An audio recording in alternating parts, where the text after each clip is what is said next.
Ladies and gentlemen, this is the YouTube channel vlog show of inspiration and realness. Also, this is the YouTube channel vlog show of positivity, personality, and fun. This is Eric Lima Shenanigans of 1977, and now the perpetrator of these shenanigans, Big Beefy E himself from his Big Beefy Man Cave in New Bedford, Massachusetts, Mr. Shenanigans himself, and the two-time Chilling 3000 2022 End of the Year Awards winner, Eric M. Lima. Thank you very much, Mr. Announcer, sir. Well, hello there, everybody. Welcome to yet another episode of Eric Lima Shenanigans of 1977. But ladies and gentlemen, boys and girls, it's not just an ordinary episode. It is episode 500. Episode 500. It's here. It's live. It's now. Well, it's not live. I'm taping it, but anyways, I'll tell you one thing right now. I'm really excited. 500 episodes. Although there are 5 new subscribers I have not recognized or I have not known who they are. But there's one I'm going to acknowledge because one of the 6 new subscribers, Mike Jackson. Thank you for subscribing, my man. Hope you're doing your thing. Hope you're doing okay, and hope you're enjoying these videos, ladies and gentlemen. Been a rough week. It's been one of the roughest weeks I ever had. But I'm trying to mentally climb back on the right track. But I figured this would be a way to do it. Got a little bit of 5 o'clock shadow, but you know what's going on there. So ladies and gentlemen, boys and girls, 500 episodes. So I propose a toast with my Barks root beer can in my hand. No, I don't drink actual beer. It's root beer. Barks is the best. Barks has bite. So I'm watching the Red Sox-Rays game right now. The Rays, 12-0. Wow. They are tough. Will the Red Sox be the team to stop the streak, though? Because so far, the Rays have taken 2 out of 3 against Boston at the Trop. We'll find out for sure. But propose a toast to the 500th episode of Eric Lima Shenanigans of 1977.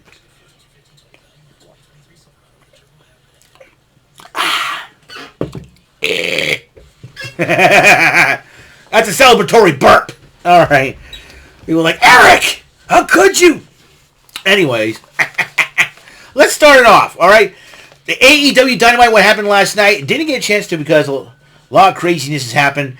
I hosted Bullseye on David 3000's channel. Not only that, I ended up going on the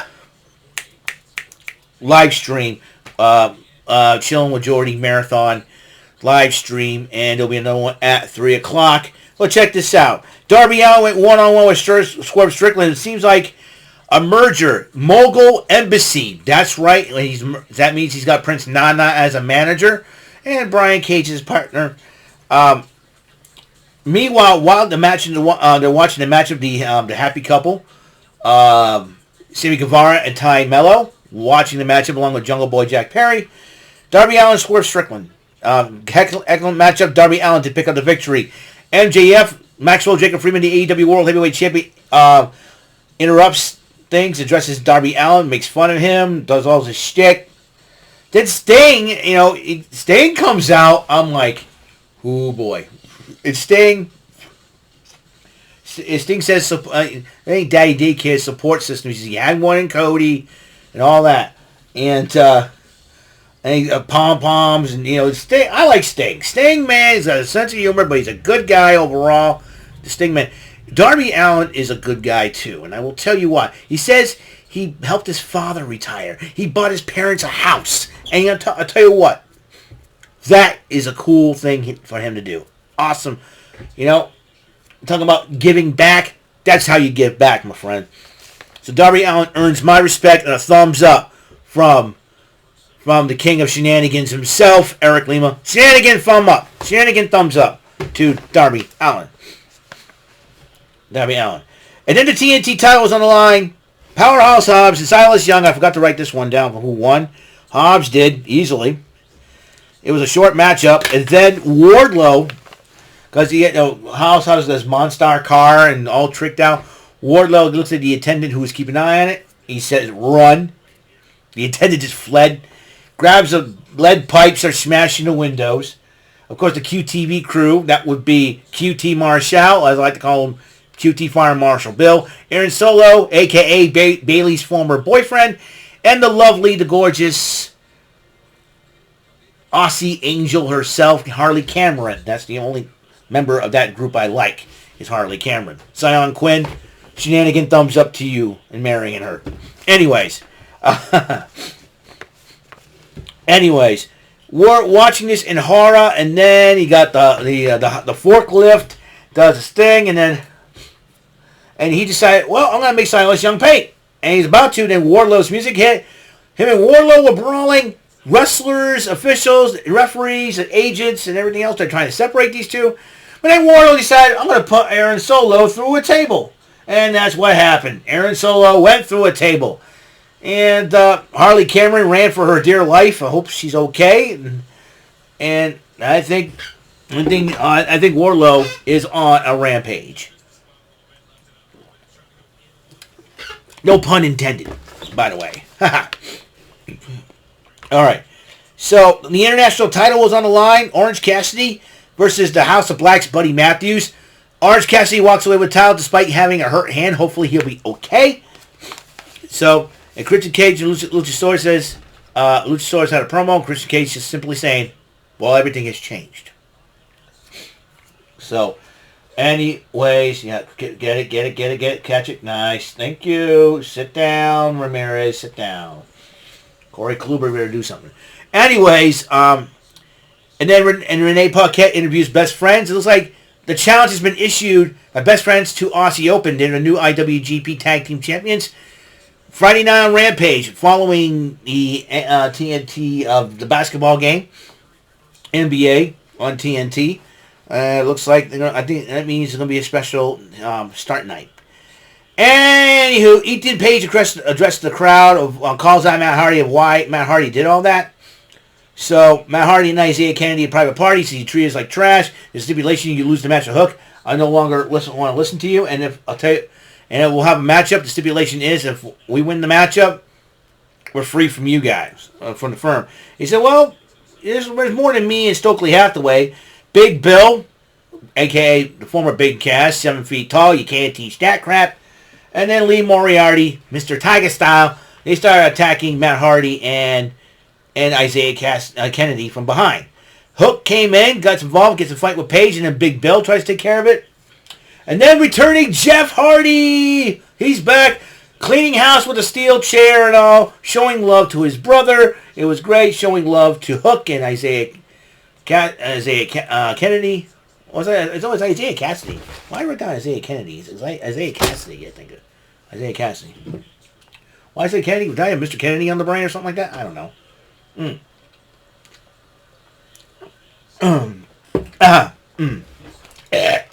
Yeah. T. Walls. Don't go chasing waterfalls. Okay. I'm in a goofy mood today. Anyway, I'm in here when I'm away from work. I'm good. And, 22. Anyways, Kenny Omega addresses what happened back. You seen the gash on Don Callis? My gosh. I'm going, ow! Poor guy's busted open. Somebody, Don Callis can be a jerk, but what the Blackpool Combat Club did to him, man, that's brutal. Like that huge cut, like right over here, this huge cut. I don't know y'all seen it. I'm like, ow! Get the stitches for the poor guy. Sheepus. So he said, but that's Kenny Omega's uncle in real life. So he goes, you know what? If you mess with family, that's crossing the line. So, Brandon Cutler and Michael Nakazawa, basically the last line of defense for the Elite, went up against Jon Moxley and Claudio Castagnoli, the Ring of Honor World Heavyweight Champion. I guess you want to stay the champ, you got to stay ruthless, right? And Blackpool Combat Club won the matchup. They're attacked, and Kenny Omega shows up.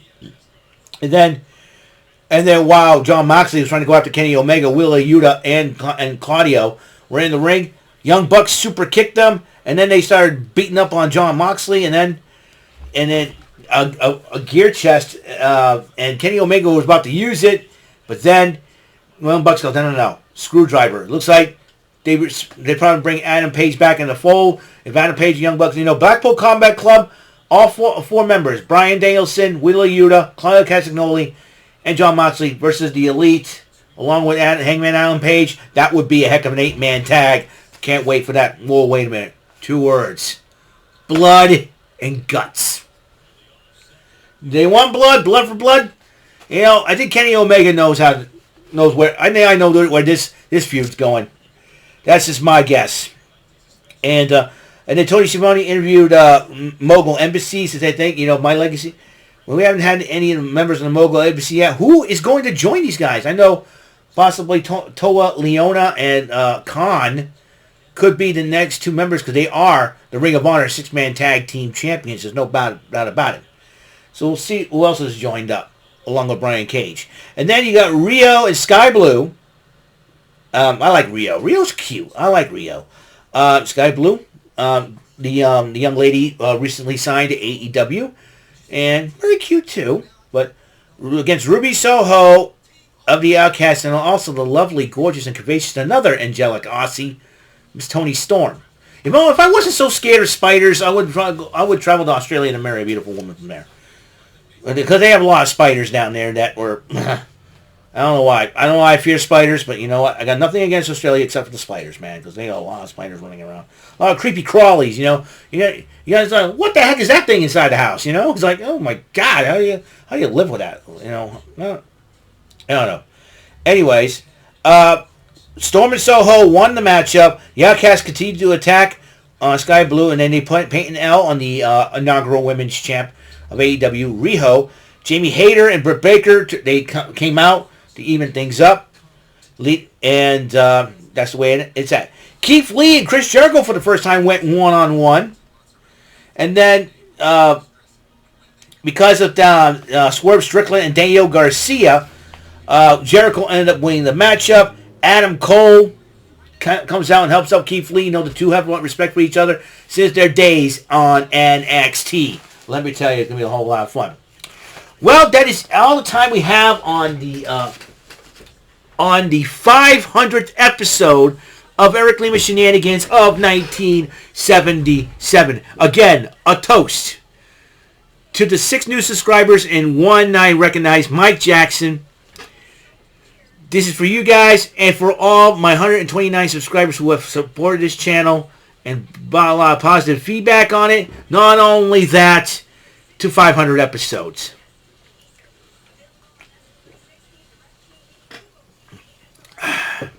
And that's all the time we have. On the next episode of, it's episode 501, the Levi Jean episodes. 501. Remember that? Levi Jean says 501 back in the day. Anyways, go play some Pressure Luck. And I've been having a rough time trying to win there. Hopefully this time, I'm going to win.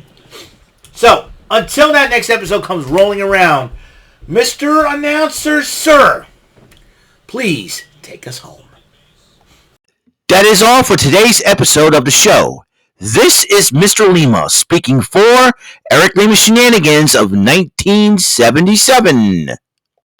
A Big Beefy E, do it for Bob Saget production.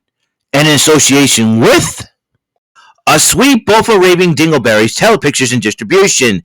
Thank you for watching another great episode of Eric Lima Shenanigans of 1977. Until the next episode, goodbye for now.